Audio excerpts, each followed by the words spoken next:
Hello बच्चों बेटी, कैसे हो? स्टोरी टाइम कहानी जो जीना सिखाए में आप सबका स्वागत। तो मैं आपकी दोस्त आरती बियानी, टीचर एंड काउंसलर। आज सुनते हैं न्यू स्टोरी। तो स्टोरी कैसी लगी मुझे ज़रूर बताना कमेंट्स में। तो स्टोरी शुरू करते हैं। स्टोरी का नाम है मन चंगा तो कटौती में गंगा।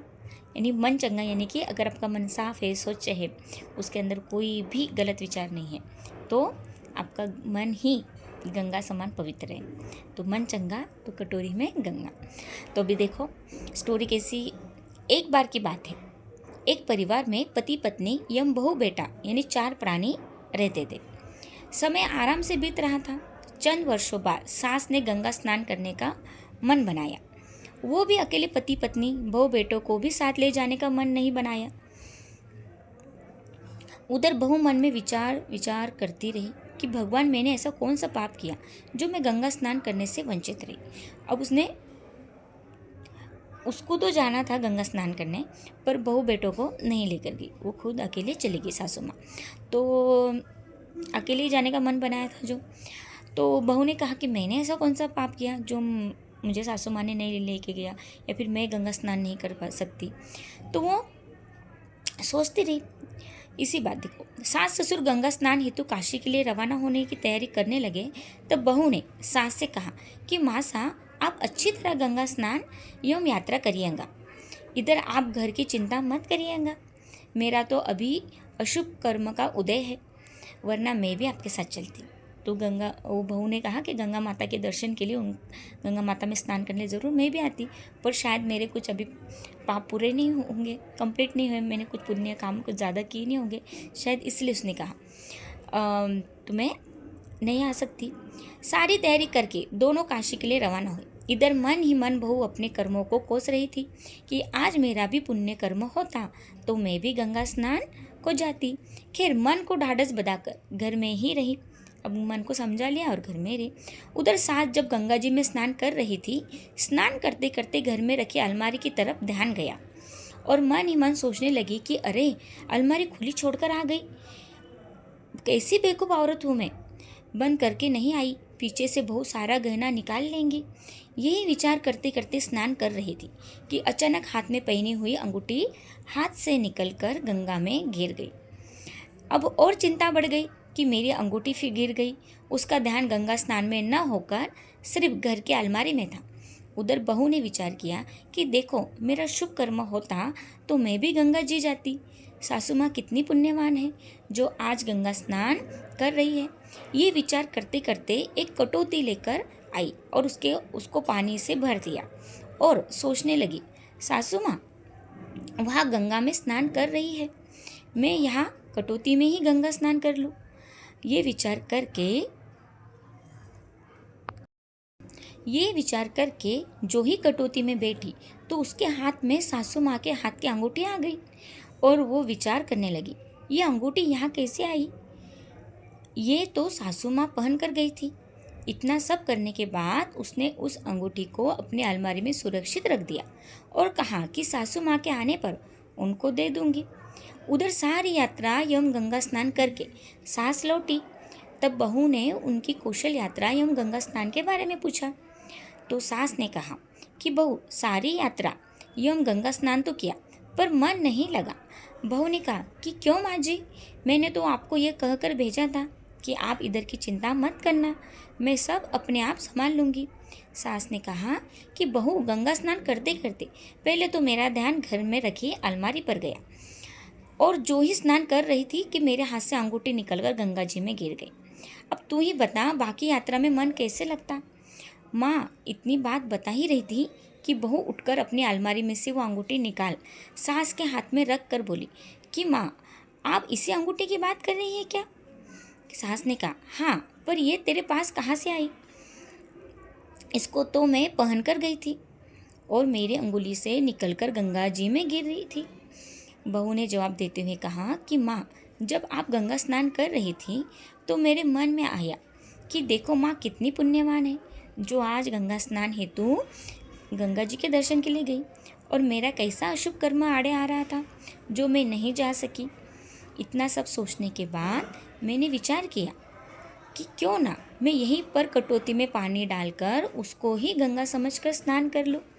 जैसे मैंने ऐसा किया और कटोती में स्नान करने लगी कि मेरे हाथ में ये अंगूठी आ गई। मैंने देखा ये तो आपकी ही अंगूठी है और यहाँ कैसे आई? इसको तो आप पहन कर गई थी। फिर भी मैंने आगे ज़्यादा ना सोचते हुए इसे सुरक्षित मेरे अलमारी में रख दिया। सास ने बहू से कहा, बहू मैं बताती हूँ कि ये तुम्हारी कटोती में कैसे आई। ये बहू ने कहा, माँ कैसे? सास ने बताया, बहू देखो मन चंगा तो कटोती में गंगा। मेरा मन वहाँ पर चंगा नहीं था। मैं वहाँ गई ज़रूर थी, परंतु मेरा ध्यान घर की अलमारी में अटका हुआ था और मन ही मन विचार कर रही थी कि अलमारी खुली छोड़कर आई हूँ। कहीं बहू ने अलमारी से सारे गहने निकाल लिए तो बता, ऐसे बुरे विचार मन में आए तो मन कहाँ से लगने वाला है? और अंगूठी जो मेरे हाथ से निकल कर गिरी वो तेरे शुद्ध भाव होने के कारण तेरी कटौती में निकली। इस कथा का सार यही है। देखो कैसी माता जी, सासू माँ जी वहाँ गंगा जी के दर्शन करने गए, पूरा सारा ध्यान घर में था। और जब घर में ध्यान था तो घर के ही विचार मन में आने लगे तो मन शुद्ध कैसा होगा? जब गंगा में स्नान करने गए तो जल तो क्या करता है, गंगा माता जो जल के में प्रभावित होती है तो वो शरीर को शुद्ध करता है, पर मन को शुद्ध करना वो हमारा काम होता है। तो गंगा में स्नान करते वक्त हमें ध्यान रखना चाहिए कि जैसे गंगा पवित्र पावन पूजनीय है, वैसा हमारा मन भी पवित्र पावन पूजनीय है। जल तो हमें बाहर से शुद्ध कर देता है, पर अंदर से शुद्ध करने के लिए हमें अच्छे विचार, अच्छी भावना हमारे मन में लाना ज़रूरी है। तो जैसा वो माँ जी के पूरा ध्यान घर पे था तो उनका मन शुद्ध नहीं था, तो गंगा स्नान भी उनको पावन नहीं हुआ।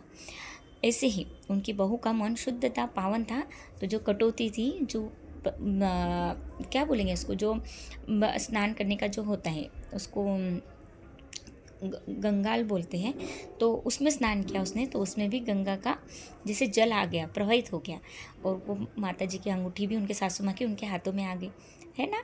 मतलब वहाँ का जल गंगा जी उनके इसमें आ गया, घाघर में। तो ऐसा कटौती में गंगा इसको बोला जाता है। तो देखो मन चंगा तो इसलिए कटौती में गंगा। चाह खाने से क्या सीखा हमने? मोरल ऑफ द स्टोरी, जीवन में पवित्रता निहायत जरूरी है कि वर्तमान में हर प्राणी का मन अपवित्र है, हर व्यक्ति का चित्त अपवित्र है। चित्त और चिंतन में काम, क्रोध, मोह, लोभ जैसे विकार इस तरह हावी है कि हम उन्हें समझ ही नहीं पा रहे। उस विकृति के कारण ही हमारा जीना दुभर हो रहा है। बाहर की गंदगी को हम पसंद नहीं करते, वो दिखती है, तत्क्षण हम उसे दूर करने के प्रयास में लग जाते हैं।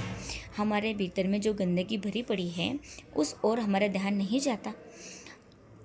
आज जिस पवित्रता की बात की जानी है उस पवित्रता का संबंध बाहर से नहीं, भीतर की पवित्रता से है। ठीक है, तो स्टोरी का क्या है कि मन भीतर से पवित्र होना चाहिए, बाहर से नहीं। बाहर से तो क्या है, हम शुद्ध हो जाते हैं, स्नान कर लेते हैं ना, क्लीन करते, पर मन को चंगा करने के लिए, मन को शुद्ध करने के लिए शुद्ध विचार ज़रूरी है। तो मन चंगा तो कटौती में गंगा।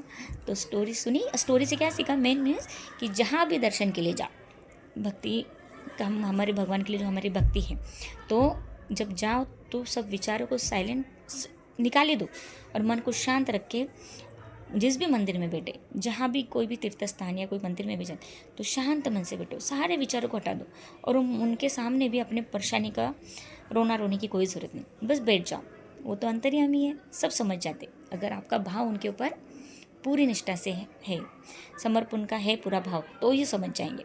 या तो आपका मन विश्वास है नहीं है, बस दिखावे के लिए जा रहे है ना, फूल चढ़ा रहे, ये चढ़ा रहे, वो चढ़ा रहे, सब कुछ कर रहे हैं नियम से, पर श्रद्धा ही नहीं, सारा मन भटक रहा है इधर उधर उधर, कौन आया कौन नहीं आया, कौन देर से आया जल्दी आया, ये कमी है पूजा में, वो कमी, ये चीज़ नहीं। भगवान को ये सब चीज़ों की ज़रूरत ही नहीं, बस वो चाहता है कि मेरे ऊपर ध्यान दे। जैसे एक माँ चाहती है कि बच्चा मेरे ऊपर ध्यान दे, है ना, उसको कोई चीज़ की ज़रूरत नहीं, उसके लिए कोई फॉर्मेलिटी की ज़रूरत नहीं। तो हम उस पिता के बच्चे हैं, परमात्मा के, तो वो चाहते हैं कि बस 2 मिनट के लिए मेरे ऊपर ध्यान दे दो, मेरी सच्ची याद करो विदाउट डिमांड। बाकी वो डिमांड पूरी करने के लिए बैठा ही है और वो चीज़ें इतनी मायने नहीं भी रखती, फिर भी हम उनके पीछे दौड़ते हैं। हाँ, ज़रूरत की चीज़ें हैं, बस वो समझ ही जाते, बस आप साथ दो तो हर चीज़ आसान है। उनको बोलो कि सब कुछ आसान हो जाएगा, परमात्मा बस आपका साथ और हाथ हमेशा हमारे साथ रहे। ठीक है, स्टोरी अच्छी लगी तो लाइक शेयर सब्सक्राइब जरूर करना। स्वस्थ रहो, मस्त रहो, बाय।